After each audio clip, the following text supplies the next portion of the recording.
قال الله تعالى: أعوذ بالله من الشيطان الرجيم. بسم الله الرحمن الرحيم. اتبعوا ما أنزل إليكم من ربكم ولا تتبعوا من دونه أولياء قليلا ما تذكرون. یہ سورۃ الاعراف ہے اور اس سورہ کا تعلق مکی سورت سے ہے۔ اللہ تبارک و تعالیٰ نے اس سورہ کے اندر بہت سارے پیغامات رکھے ہیں۔ اس سورہ کے اندر اللہ تبارک و تعالیٰ نے حضرت آدم علیہ السلام، حضرت نوح علیہ السلام، حضرت ہود علیہ السلام، حضرت صالح علیہ السلام، حضرت شعیب علیہ السلام، حضرت یونس علیہ السلام، حضرت موسیٰ علیہ السلام، حضرت ہارون علیہ السلام، ان تمام انبیاء کرام علیہم السلام اور ان کی قوم کے احوال کو ذکر کیا ہے۔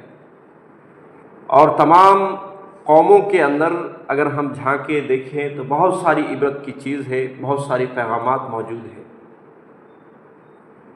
ان میں ایک دل کو چھو جانے والی بات اور پیغام جو اللہ رب العالمین نے رکھی ہے، حضرت آدم علیہ السلام کے واقعے کو جب اللہ رب العالمین نے ذکر کیا تو اس میں پورا واقعہ جو شیطان اور اللہ رب العالمین کے درمیان مکالمہ ہوا تھا، ان تمام چیزوں کو بیان کیا۔ اللہ رب العالمین نے اس کو جنت سے نکال دیا، اور پھر شیطان ابلیس نے کہا کہ مجھے مہلت چاہیے، قیامت تک میں نہ مروں۔ اللہ رب العالمین نے مہلت دے دی۔ تو پھر اللہ رب العالمین سے اس نے کہا، چیلنج کر دیا، تیرے صراط مستقیم پر بیٹھ جاؤں گا اور آدم کے بیٹے کو میں آگے سے، پیچھے سے، دائیں سے، بائیں سے، ہر طرف سے اس کو گمراہ کرنے کی کوشش کروں گا۔ تو اللہ رب العالمین نے بھی کہہ دیا کہ جو تیرے راستے پر آ گیا، تیرے بہکاوے میں آ گیا اور تیرے راستے کو اختیار کر لیا، تجھے بھی اور اسے بھی جہنم میں ڈال دوں گا، یہ بھی میرا وعدہ ہے۔ اور پھر جو دل کو چھو لینے والی بات تھی وہ یہ تھی کہ اللہ رب العالمین نے یہ تمام چیز بیان کرنے کے بعد پورے بنی آدم، یعنی آدم کے پورے بیٹے کو، پوری دنیا کے لوگوں کو یہ بات کہی ہے، کہا یا بنی آدم، اے آدم کے بیٹو، جو کہ ہم آپ پوری دنیا کے لوگ ہیں۔ آدم علیہ السلام سے ہی پوری انسانیت کی تخلیق ہے، وہی سارے کے بابا آدم ہیں۔ تو اللہ رب العالمین نے کہا یا بنی آدم، اے آدم کے بیٹو، لا یفتننکم الشیطان کما اخرج ابویکم من الجنہ، کہ شیطان تمہیں فتنے میں نہ ڈال دے جس طرح سے تمہارے باپ کو اس نے جنت سے نکالا ہے۔ اسی نے بہکا کر کے پھل کو کھانے کا حکم دیا، اور پھر ان کے بہکاوے میں آ کر حضرت آدم علیہ السلام اور حوا علیہ السلام نے جنت کا وہ پھل کھا لیا جو اللہ رب العالمین نے منع کیا تھا۔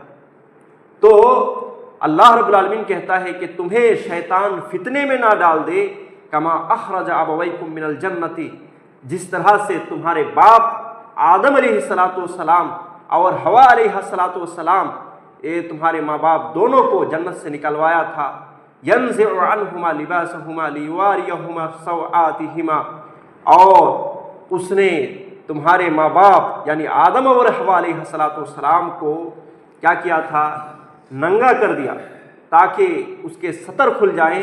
اللہ رب العالمین نے ایک طریقے سے آر دلائی ہے۔ کیسے؟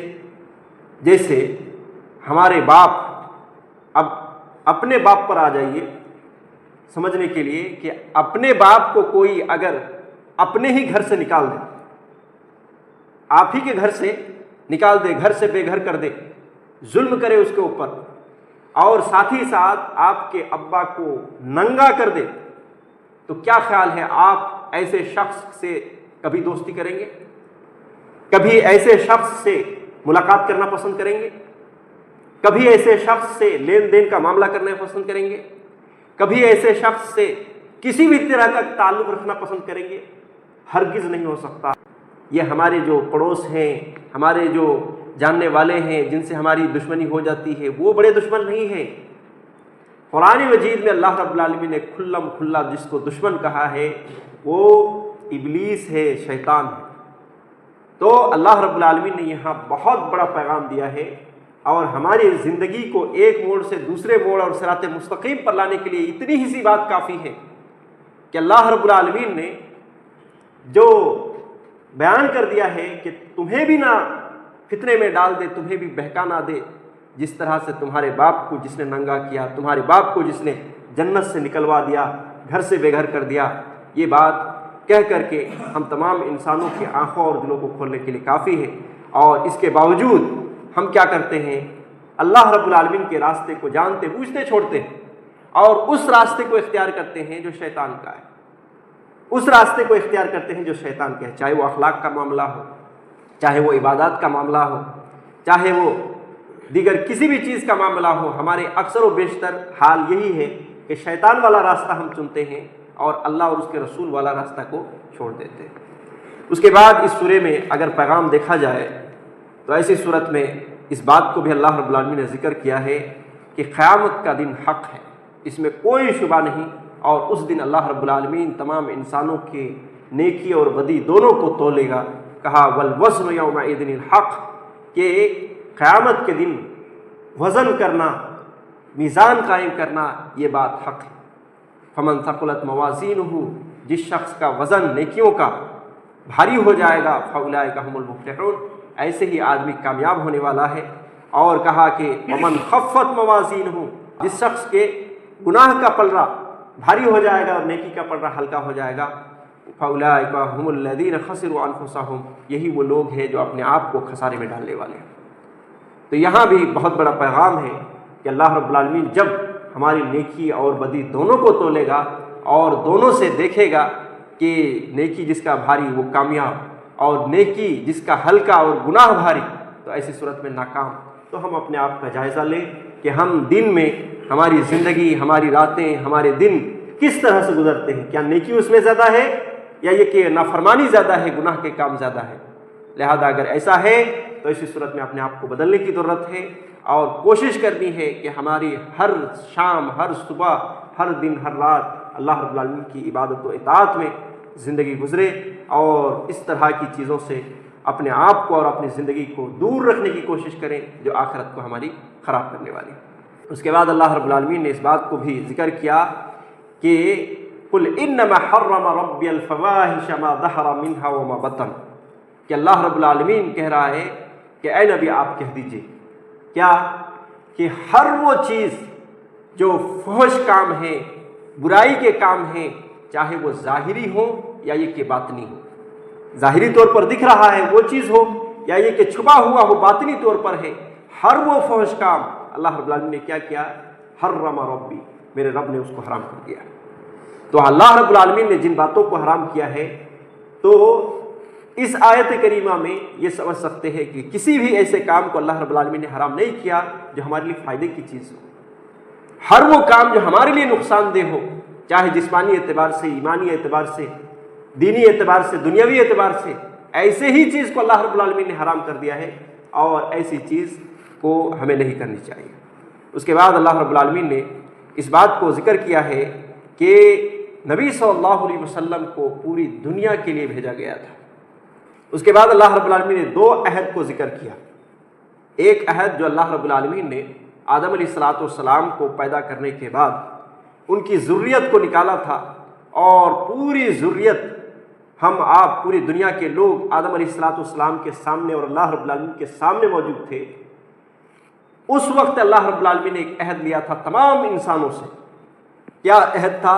اللہ رب العالمین نے اس کو ذکر کیا ہے سورہ اعراف ہی کے اندر، الست بربکم، کیا میں تمہارا رب نہیں ہوں؟ تو پوری دنیا کے جتنے انسان آئے چلے گئے یا یہ کہ آنے والے ہیں، سب ذریت کی شکل میں موجود تھے، چھوٹے چھوٹے ذریت کی شکل میں موجود تھے، اور سب نے یہ گواہی دی تھی اللہ رب العالمین کے ہاں، کہا تھا قالوا بلا شہدنا، کہ کیوں نہیں، سب نے کہا کہ ہم اس بات پر گواہ ہیں کہ تم ہی ہمارے رب۔ تو یہ اس عہد کو اللہ رب العالمین نے بیان کیا ہے۔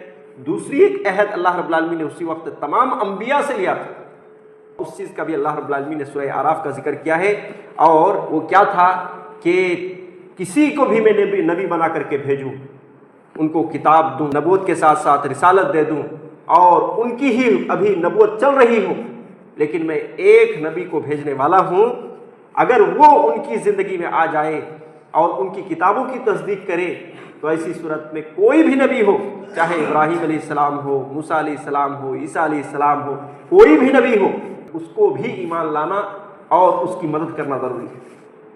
تو تمام نبیوں نے اس بات کا اقرار کیا تھا کہ ہاں، اگر ہماری زندگی میں کوئی وہ نبی آ گیا جس کا اللہ رب العالمین نے عہد لیا تھا تو ایسی صورت میں وہ ایمان بھی اس کے اوپر لائیں گے اور اس کی مدد بھی کریں گے۔ تو یہاں نبی صلی اللہ علیہ وسلم کی شان بیان کی گئی ہے جو آخری نبی ہیں، اسی حوالے سے اللہ رب العالمین نے تمام نبیوں سے عہد لیا تھا۔ اس کے بعد اللہ رب العالمین نے اس بات کو ذکر کیا ہے، عالم الغیب جو ہے وہ صرف اور صرف اللہ رب العالمین کی ذات ہے، اللہ رب العالمین کے علاوہ کوئی غیب نہیں جانتا، اور چاہے وہ نبی ہو، چاہے وہ پیغمبر ہوں، چاہے وہ اولیاء ہوں، چاہے کتنے بھی بڑے پہنچے ہوئے ہوں، اللہ رب العالمین ہی غیب جانتا ہے، اس کے علاوہ کوئی غیب نہیں جانتا۔ ہاں، غیب کی باتیں جتنے نبیوں کو اللہ رب العالمین بتا دیے وہ تمام چیزیں غیبیات سے ضرور تعلق رکھتی ہیں، مگر ہم اس کے بیس پر ہم یہ نہیں کہہ سکتے کہ نبی کو ہی علم غیب دے دیا گیا۔ اب اللہ کے نبی ہر چیز کو جان رہے ہیں، اللہ کے نبی پوری دنیا کی خبر رکھ رہے ہیں اور سب چیزوں کا علم اس کے پاس ہے، ایسا کچھ نہیں۔ جتنی باتوں کا علم دیا گیا تھا اتنی بات اللہ کے نبی کو یا دیگر انبیاء کو معلوم ہے، اور اس کو قرآن کی شکل میں اللہ رب العالمین نے ذکر بھی کر دیا ہے۔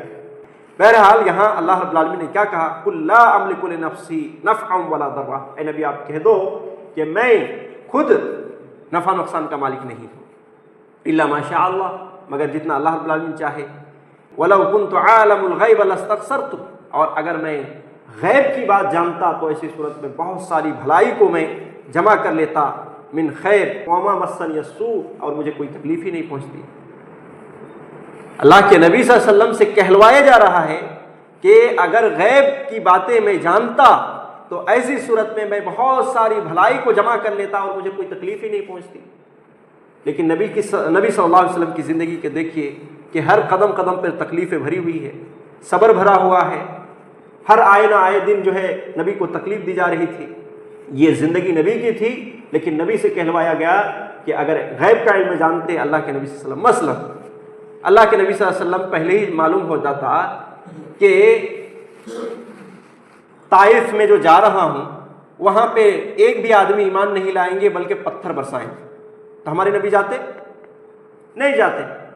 اللہ کے نبی کو اگر پہلے ہی معلوم ہو جاتا، اگر غیب کا علم ہوتا، تو ایسی صورت میں آپ صلی اللہ علیہ وسلم نے 70 صحابہ کو جو بھیجا تھا اور لوگوں نے دھوکے سے قتل کر دیا تھا، اور اللہ کے نبی کو بڑا صدمہ ہوا، 1 مہینے تک قنوت نازلہ ان کے خلاف بد دعائیں کرتے رہے۔ تو اگر اللہ کے نبی کو علم غیب ہوتا تو کیا بھیجتے؟ اللہ اپنے ہی صحابہ کو قتل کرنے کے لیے کہ قتل ہو جائیں گے، اللہ کے نبی پہلے ہی دیکھ رہے ہیں، تو کیا اللہ کے نبی بھیجتے؟ نہیں بھیجتے۔ تو یہی بات ہے کہ اللہ کے نبی صلی اللہ علیہ وسلم کہتے ہیں کہ اگر مجھے غیب کا علم ہوتا بہت ساری بھلائی کو میں جمع کر لیتا، برائی پہنچتی ہی نہیں، مجھے پہلے ہی معلوم ہو جاتا، اس سے میں ہٹ جاتا۔ غیب کے علم سے یہی فائدہ ہوگا نا۔ تو یہ تمام باتوں کا خلاصہ یہ سورہ اعراف کے کچھ پیغامات تھے، لہذا اس میں بہت بڑی بڑی پیغامات رکھے گئے ہیں۔ اللہ رب العالمین ہم سب کو صحیح سمجھ کے ساتھ نیک اعمال کی توفیق عطا فرمائے۔ آمین۔ صلی اللہ علیہ محمد وعلی آلہ وصحبہ اجمعین ومن تبعهم بإحسان۔